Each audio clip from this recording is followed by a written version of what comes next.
Aujourd'hui, on avait envie de vous parler de la modélisation d'ampli guitare, donc les Kemper, Line 6 et autres. Alors pourquoi cette interrogation?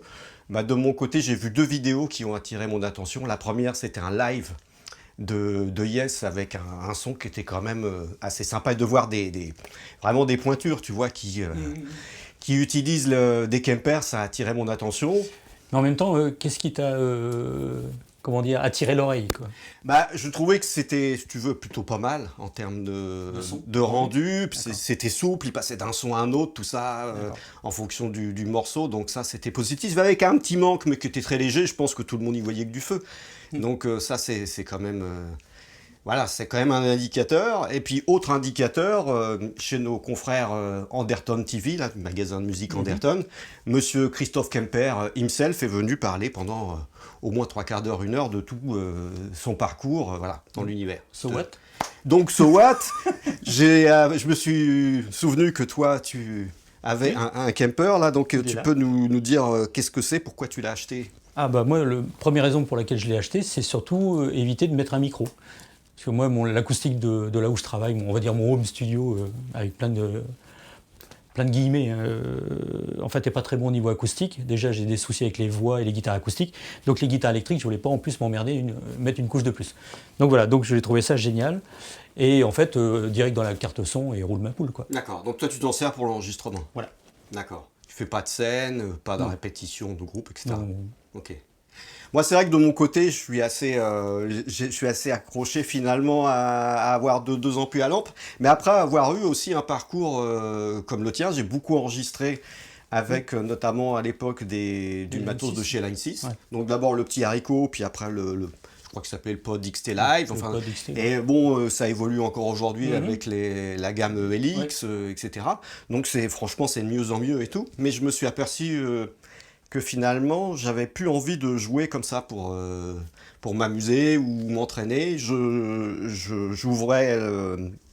J'allumais mon matériel pour enregistrer, mais c'est tout, pas par plaisir. Et j'ai jamais joué autant de guitare acoustique qu'à l'époque où je n'avais plus de vrais amplis. Ouais. Je dis, moi je suis très guitare acoustique, hein. Ça aussi, ça explique aussi. Moi, je suis un laborieux de la guitare électrique. Je suis plutôt acoustique, j'ai plein d'acoustiques. Et moi, j'avoue que j'ai été comme pas mal de guitaristes dans les années 90. J'ai eu un 100 amp en rack avec les Boss SE50, SE70, des reverbs, des délais, etc. Tout ça à la mode dans les années 80. Quoi. Voilà, on jouait stéréo, tout ça. Mais quand je réécoute les bandes, c'est pas mauvais en termes de son, mais encore une fois, ça n'est pas la même expérience pour moi. C'est pas la même sensation quand tu joues. Quoi. Ouais. Pour moi, tout est affaire d'expérience entre les deux. C'est-à-dire que... Donc c'est pour ça qu'aujourd'hui, on va pas vous faire une comparaison AB qui a déjà peut-être été faite et qui n'a pas en plus beaucoup d'intérêt. Non, là on va juste, juste rappeler un petit peu le Kemper, mais c'est vraiment histoire de profiter parce qu'il est là. Quoi. Ouais. Hein, c'est histoire de montrer quelques boutons, puis basta. Là, l'idée, c'est plutôt d'avoir les idées claires sur le lien entre les usages quelque part, et le choix de matériel, quoi. Ampli à lampe, quelle que soit la marque d'ailleurs. D'ailleurs, j'ai un petit ampli à lampe, hein. J'ai un Brunetti, hein, faut compléter quand même. C'est quand même bien sympa de jouer sur un ampli à lampe. Quand même. Oui, moi j'adore ça. Mais par contre, rebelote, moi l'enregistrer, j'ai fait quelques prises comme ça avec, ça m'a gonflé. Moi, ça me gonfle, la prise de son, ça me gonfle, alors que je sais qu'avec la sortie de mon Kemper, c'est clean, c'est propre, terminé. On n'en cause plus, je suis content. Donc voilà, donc je le garde. Alors peut-être tu peux faire un petite chose juste pour puisqu'on a la bête, son, comment ça fonctionne. Bon, j'essaye de pas viser les lunettes. Donc là, accordage, c'est ça? Oui, alors là, on est la position, on va dire stand-by, c'est l'accordeur. Bon. Donc j'ai déjà accordé. Okay. Après, on passe en mode simulation. D'accord. Alors, une bizarrerie du Kemper, moi qui me perturbe depuis le début, c'est que l'entrée est à droite, alors que la chaîne logique va de gauche à droite. Et il y a une prise jack, mais c'est pour le casque, qui est complètement à gauche. Ouais. Donc, plusieurs fois, j'ai mis instinctivement mon jack dans la prise headphone, et ça ne marchait pas. C'est un peu bizarre. Enfin, bon. Petit détail. Bon, bref. Donc, c'est une petite bizarrerie. On va dire que c'est parce que je suis droitier. Hein, on va dire ça. Donc, voilà, un son...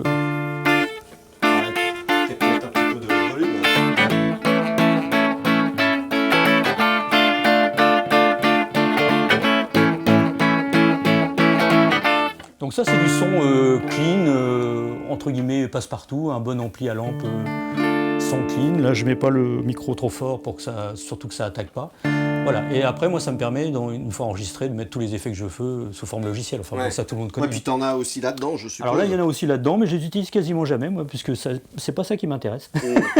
Mais globalement, ici, on a les effets. On peut les activer, là, je les ai désactivés ou les réactiver. On peut en choisir, en mettre dans la chaîne. Après ça, on a l'ampli lui-même, quoi. L'ampli, l'égalisation et le haut-parleur. Mais ça dépend un petit peu du type de profil qui a été enregistré. Il faut que le profil permette de modifier. Parce que c'est ça, hein, l'une des grosses différences entre, je dirais, le Kemper d'un côté et puis certains concurrents comme le Line 6 LX par exemple ou d'autres produits de chez Boss et autres, c'est que là, on a des modélisations, mais on peut aussi ajouter ses propres modélisations. Oui. D'ailleurs, je pense que c'est un des problèmes du Kemper, c'est qu'il y a un nombre de modélisations complètement délirant. Là, je crois que chez moi, je dois en avoir, je l'ai acheté comme ça d'occasion, il y en avait déjà 1700. Ouais. Bah alors bonjour, quoi. Moi, au bout de 5, j'en peux plus, quoi. Bon, tant que c'est des trucs trop saturés que je ne vais pas utiliser, ça va, je passe vite, mais choisir entre 300 sons clairs, lequel va bien coller sur le morceau, moi je ne peux pas, quoi. Enfin, moi j'ai du mal. Enfin, ça me gonfle. Donc dès que je trouve un son clair qui me plaît bien, je le mémorise et basta, quoi. D'accord. Voilà. Bon, après, mais c'est des super sons, quoi.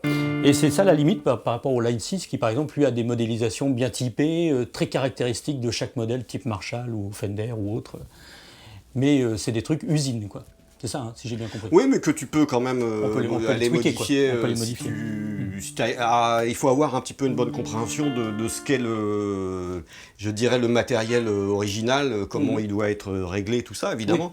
Oui. Mais on y arrive. Donc, je trouve que l'intérêt de toutes ces machines-là, c'est que ça ouvre aussi une culture. C'est-à-dire que moi, personnellement, j'ai jamais approché d'un vrai Dumble, jamais. Oui. Des Marshall double corps, j'en ai déjà vu comme ça, mais j'ai pas forcément eu l'occasion de jouer dessus très longtemps, tout à fait, etc. Voire même des vieux modèles des années 60 et tout. Là, t'as un choix complètement donc ça, ne serait-ce que pour ça, c'est intéressant pour s'aider compléter sa culture. Alors, avec une limite quand même, c'est que... Alors, tu as des modèles d'ampli, en veux-tu, en voilà, je te dis même trop de mon point de vue. Par contre, tu enregistres une pièce. Voilà. C'est un ampli dans une pièce. C'est comme ça la caractéristique aussi. C'est-à-dire que tu as une espèce de son de la pièce ou de réverb naturel. Bon, alors ça dépend comment le gars a positionné ses micros, plus ou moins loin de l'ampli, comment il a fait sa prise de son. Et donc là, parfois il y a des trucs un peu inutilisables, on va le dire, je vais le dire gentiment. Oui, bien sûr. Pour être sympa. Mais moi, d'une certaine manière, je pense que tu as un petit peu tout dit. La différence entre... se poser derrière un vrai ampli à lampe bien ouvert avec sa guitare, c'est une expérience. Mettre un micro devant, là il se met à pleuvoir, c'est pour ça qu'on entend un petit peu peut-être. On est en Normandie, hein, je vous le rappelle, comme dans les vidéos précédentes, donc il pleut. Voilà, il pleut. C'est normal. Donc je disais mettre un micro pour l'enregistrer, ça va donner un rendu qui est différent. À tel point d'ailleurs que, je sais pas, peut-être des guitaristes qui ont fait de la scène. Quand on fait de la scène, lorsqu'on s'entend dans les retours, c'est pas le même son que lorsqu'on écoute l'ampli en direct. À tel point que je sais qu'il y a des guitaristes un peu exigeants, dont Jeff Beck par exemple, qui à un moment donné étudiait, je sais pas s'il l'a réalisé, il voulait avoir des retours bain de pied, mais qui soient pas des retours classiques, mais avec des amplis à lampe et des gamelles, etc. Ouais. Pour avoir vraiment ce son-là. Ah c'est vrai que tu as ton ampli qui te plaît bien, avec lequel tu fais le son de ta guitare, enfin ton jeu. En tout cas pour les musiciens qui ont vraiment un son bien cherché, bien travaillé. Et dans le retour de scène, tu as des amplis, tu as des enceintes de sono, quoi. Donc forcément ton son, ça n'a rien à voir. Voilà. Alors par contre, c'est le son, on est d'accord, qu'entendent les gens, l'audience, le public, etc. Mais quand on a besoin d'interagir avec le son vraiment de son ampli et que ça va modifier son jeu et que c'est ce côté, cette réponse super dynamique qui vous fait triper, à mon avis, avec ce genre de simulateur, on est un peu déçu, quoi. C'est un peu la limite. C'est vrai que par exemple sur certains morceaux, moi je cherche un son de délai, tu vois, donc je me fais chier à choisir la bonne guitare, le bon micro, pour que le délai sonne bien comme je voudrais que ça sonne, génial et tout. Donc là je suis plutôt avec le petit Brunetti, quoi, avec la boucle d'effet, pour faire un truc bien précis à une vitesse précise. Et du coup, c'est vrai que là, le Kemper là-dessus, pour moi en tout cas, il est moins souple. Enfin, on peut trouver, hein, il y a des délais, il y a tout ce qu'il faut, mais bon, à la bonjour, quoi. Moi, je préfère jouer, quoi. Je suis un peu comme tout le monde, je préfère faire clink, tripoter un petit peu. Enfin, et le Kemper est un peu moins cool là-dessus pour l'expérimentation, même s'il est très complet. Hein. Il y a des très bons délais numériques, par exemple, qui sont très très bien, je trouve. Mais ça dépend de l'usage. Pour des usages simples de délai, toi, clink, clink, clink, clink, clink, comme ça, c'est très bien. Par contre, pour un truc un peu ambiance et tout, où tu vas te faire chier à choisir la bonne reverb avec le bon délai, enfin bref, blablabla. Et là, pas avec ça, mais. Ah là, j'y arrive pas. D'accord. Enfin, toi, tu y arrives pas. Enfin, moi, j'y arrive pas, attention. Hein. Parce que c'est vrai que là, quand je repense à Yes, ça. Dans le concert, ça permettait de passer d'un son à un autre avec en un clin d'œil. À la limite, on peut changer d'ampli sur le couplet, etc. Tous les délires sont autorisés. Oui, mais ça demande un boulot de préparation pour la scène. Bon, c'est ce qui fait aussi la différence entre des guitaristes pros et puis des amateurs comme moi. Hein. Moi, amateur. Moi, c'est clair. Voilà, donc voilà le Kemper, un petit peu pourquoi moi je l'ai, et aussi pourquoi j'ai un autre ampli. Mais bon, avec toujours pour moi la limite de la prise de son qui me satisfait jamais, quoi. Je suis jamais content du son. Oui, donc en gros, pour résumer, ça c'est super pour le musicien qui veut partir en tournée et qui a soit du matériel trop fragile, soit qui veut pas s'encombrer de... Ou qui a une idée très claire de ces 5 ou 7 ou 10 sons bien travaillés qu'il cherche et qui peut préparer là-dessus. Parce que c'est vrai que sur scène, on va dire le son parfait que tu cherchais chez toi pour enregistrer, c'est quand même moins d'importance. Il faut garder un bon son, garder l'esprit du morceau, mais bon, en même temps, on sait bien que de toute façon, ça va passer par des enceintes de sono. La précision sonore, elle est quand même une petite partie qui est partie, quoi. Enfin, voilà. T'as pas la totale comme à la maison. Ça, c'est sûr. Donc voilà, alors, je pense qu'on a à peu près fait notre parcours. Donc moi, d'un côté, qui commençait avec de la simulation et puis qui suis revenu aux amplis à lampe et qui y trouve mon compte finalement.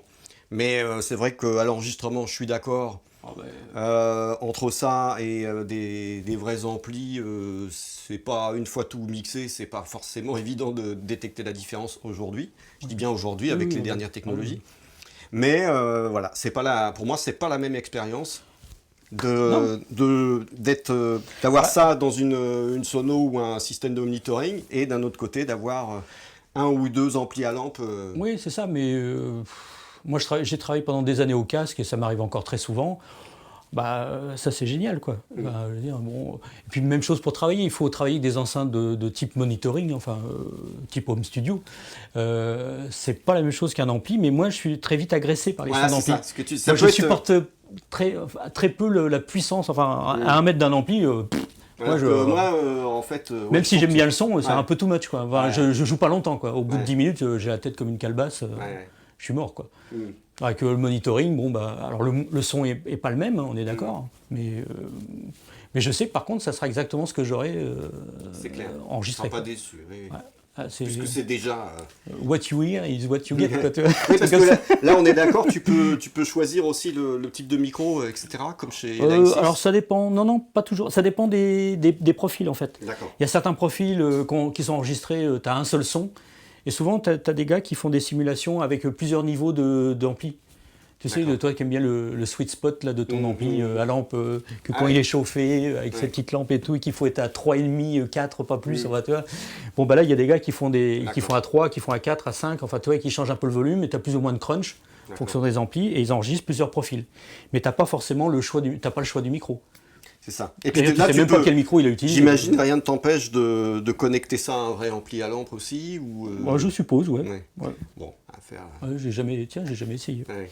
J'ai jamais essayé de casser mon ampli à lampe avec mon Kemper. C'est une expérience qui se refuse pas.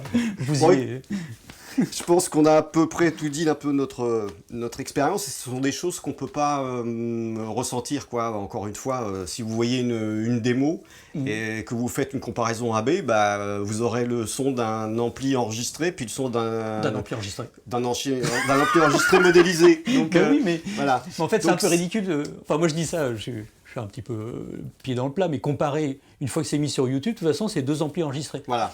Donc c'est pour ça que ça sert à rien de regarder tout ça. On peut constater que voilà, c'est de plus en plus proche, etc. Mais voilà, c'est pas le fond du débat. Le fond du débat, c'est ce que vous souhaitez. C'est l'usage. Avoir l'usage. Et puis, comme tu disais, je pense qu'il y a des gens qui sont incommodés par le côté trop dynamique des vrais amplis à lampe. Donc pour eux, une modélisation, c'est vraiment ce qu'il faut, quoi. Voilà. Ok, nickel. Ok, merci de nous avoir suivis et à puis bientôt à bientôt pour d'autres vidéos.